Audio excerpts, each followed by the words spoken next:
Welcome to icon news. నేను మీ పవన్ కృష్ణమూర్తి.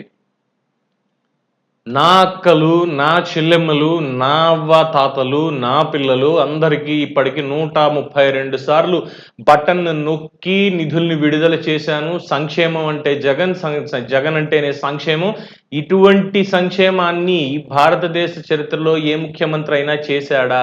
14 ఏళ్ళు ముఖ్యమంత్రిగా ఉన్నానని చెప్పుకునేటువంటి వ్యక్తి అసలు సంక్షేమం ఎక్కడ చేశాడు? నేను చేయగలిగింది చేశాడా చిన్నవాడిని? నేను చేసినంత కూడా ఎందుకు చేయలేదు? ఇది జగన్మోహన్ రెడ్డి గారి రెగ్యులర్ స్పీచ్ ఇటీవల కాలంలో సిద్ధం సభల్లో బస్సు యాత్ర చేపట్టి తుస్సు యాత్రలా మార్చుకొని చెప్పులు కూడా విసిరించుకుంటున్నటువంటి జగన్మోహన్ రెడ్డి గారు చేసినటువంటి పని. అయితే ఇక్కడ ఎందుకు ఇంత మాట్లాడాల్సి వస్తుంది? బటన్ బటన్ బటన్ అన్నటువంటి దాన్ని ఎందుకు స్ట్రెస్ చేస్తున్నాం అంటే, ఆ బటన్ పనిచేయట్లేదు. జగన్మోహన్ రెడ్డి చేతులు ఎత్తేశారు. ఎస్, ఎందుకు పనిచేయట్లేదు ఏంటి అంటే, ఈరోజు 1వ తారీఖు, మరి ఈరోజు బటన్ నొక్కి పింఛన్లు అవ్వాతాతలకి డెలివరీ చేయాల్సినటువంటి బాధ్యత ఉంది. ఇంకో పక్కన వాలంటీర్లని ఎన్నికల కమిషన్ వాళ్ళు దూరం పెట్టారు. ఎట్టి పరిస్థితుల్లో వాళ్ళు పెన్షన్ల పంపిణీ కావచ్చు, ఇతరత్ర కార్యక్రమాల్లో పాల్గొనడానికి వీల్లేదు. వాళ్ళ దగ్గర ఉన్నటువంటి మొబైల్ పరికరాలు మొత్తం అన్ని కూడా తీసుకోండి, వాళ్ళని దూరం పెట్టండి అని చెప్పేశారు.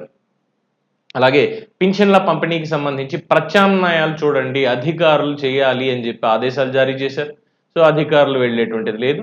వాలంటీర్లు ఇప్పుడు ఎలాగో ఇవ్వలేరు కాబట్టి పింఛన్ అనేది ఇవ్వలేదు. ఇది పైకి కనిపిస్తున్నటువంటిది.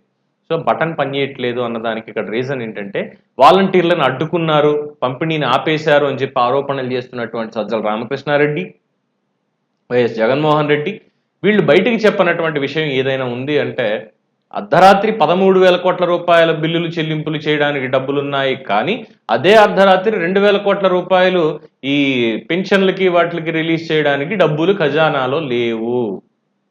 పైసా లేదు. ఆర్థిక సంవత్సరం ముగిసిపోయింది నిన్నటితోటే. రావాల్సినటువంటివి ఎక్కడి నుంచి రావట్లేదు. పన్నులు కడితే తప్ప, రాష్ట్ర ప్రజలు పన్నులు కడితే తప్ప ఇవ్వలేనటువంటి పరిస్థితుల్లో ప్రభుత్వం అనేది ఉంది. మరి ఏమైపోయాయి డబ్బులన్నీ? ఎందుకు బటన్ మోగబోయింది? ఎందుకు మరి జగన్మోహన్ రెడ్డి ఇంత నిస్సహాయతలోకి వెళ్ళిపోయాడంటే, చేసుకున్న పాపం చేసుకున్నంత. ఆయన చేసిందేగా. మాట్లాడితే బటన్ నొక్కాను, బటన్ నొక్కాను, బటన్ నొక్కాను అన్నాడు కానీ, ఆంధ్రప్రదేశ్ రాష్ట్ర ప్రజల భవిష్యత్తుని అదే చేత్తో నొక్కుతున్నాడు, భవిష్యత్తు అనేది లేకుండా చేస్తున్నాడు అని చెప్పి ప్రతిపక్షాలు ఎంత మొత్తుకున్నా ఇంకా చాలా మందికి అర్థం కాలేదు, కావడం లేదు. సో ఇదంతా పైపైన నాటకమే. జగన్మోహన్ రెడ్డి బటన్ నొక్కకపోవడానికి కారణం ఖజానాలు డబ్బులు లేవు, బయట అప్పులు పుట్టవు, ఆర్బీఐకి ఇండెంట్లు పెడితే నిర్ద్వందంగా తిరస్కరించడం జరిగింది, ఎన్నికల కోడ్ అమల్లో ఉండింది. ఎక్కడి నుంచి తీసుకొచ్చిస్తాడు? ఆయనేమో ఆయన జేబుల్లోంచి ఇవ్వట్లా, మన జేబుల్లోంచి కట్టినటువంటి పన్నుల్ని బటన్ నొక్కుతున్నానని చెప్పిస్తున్నాడు, అంతకుమించి లేదు. సో వాలంటీర్లను అడ్డుకొని అవ్వాతాతలకు అన్యాయం చేసేసారు తెలుగుదేశం పార్టీ, జనసేన కూటమి వీళ్ళందరూ కూడా. ఇంకేం లేదు, నేను మీ బిడ్డని, వీళ్ళుంటేనే ఇదంతా జరుగుతుంది, వాలంటీర్లు లేకపోతే మీకు పెన్షన్లు లేవు, ఏమీ లేవు, ఎవరు మీకు తెచ్చి అని చెప్పి. సరే, ప్రజలు ఆఫీసులకు వెళ్తున్నారు, తీసుకోవడం కోసం వెళ్తున్నారు. అక్కడ కూడా ఉన్నటువంటి కాస్త మొత్తం ఏదైతే ఉందో ఆల్రెడీ ఉన్నటువంటిది, అవి ఇవ్వడానికి కూడా ఇంకా గంటల తరబడి వాళ్ళని ఎండలో నిలబెట్టడం.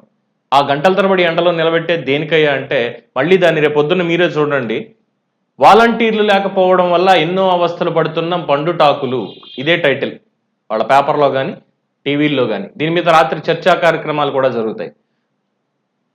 అసలు వాలంటీర్లు అంటే ఎవరు? వాళ్ళు దైవాంశ సంభూతులు, అవాతాతలకి కేవలం సేవ చేయడానికి వచ్చినటువంటి వాళ్ళు, జగన్మోహన్ రెడ్డి కార్యకర్తలు.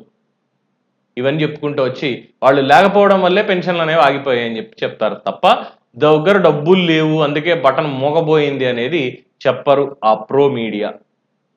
డెఫినెట్గా చెప్పరు. సో దీంట్లో ఉన్నటువంటి వాస్తవం ఇది. జగన్మోహన్ రెడ్డి ఎందుకు చేతులు ఎగ్గొట్టేశాడు, ఎందుకు పెన్షన్ ఎగ్గొట్టేశాడు అంటే, ఆ బటన్ నొక్కలేదు, నొక్కడానికి సరిపడా దుడ్లు ఆఫీసుల్లో లేవు, అదే గవర్నమెంట్ ఖజానాలో లేవు. మరి ఎలాగా? ఇంకా 50 రోజులు ఉంది దగ్గరగా ఎన్నికలకి, వీటిలన్నింటికి. వచ్చే నెల 1వ తారీఖు కూడా ఖచ్చితంగా మళ్ళీ పెన్షన్లు అవన్నీ వెళ్లాల్సిందే. ఇప్పుడే లేవంటే ఆ పైన ఎక్కడ వస్తాయి? ఎక్కడి నుంచి వస్తాయి? సో జగన్మోహన్ రెడ్డి అనేటువంటి వ్యక్తి చేసినటువంటి పని వల్ల, ముఖ్యమంత్రిగా ఉండి తీసుకున్న నిర్ణయాల వల్ల, తలతిక్క నిర్ణయాల వల్ల ఇప్పుడు ఉన్నటువంటి దాపురించినటువంటి పరిస్థితి ఇది. అందుకే నేను బటన్ నొక్కలేకపోయాను అని చెప్పి బాధపడిపోతున్నారు. బయటకు వచ్చి ప్రతిపక్షాలన్నీ కలిసి కుట్ర చేసేసాయి. వాలంటీర్లను ఎలాగైనా సరే గెంటేయాలని. అందుకే ఇదంతా చేశారు. ఎన్నికల కమిషన్ బయాస్డ్‌గా పనిచేస్తోంది అని చెప్పి ఒక స్టేట్మెంట్ వదులుతారు. తెలిసినవేగా ఈ అబద్ధాలన్నీ. అట్‌లీస్ట్ ఇప్పటికైనా ఇవన్నీ అబద్ధాలు, వీళ్ళు చేసేవన్నీ కూడా ఇలాగే ఉన్నాయనేది గుర్తెరిగి ప్రజలు కాస్త ఆలోచించండి విజ్ఞతతో. దీని మీద మీ అభిప్రాయాన్ని కామెంట్స్ రూపంలో తెలియజేయండి. చూస్తూనే ఉండండి ఐకాన్ న్యూస్. నేను మీ పవన్ కృష్ణమూర్తి.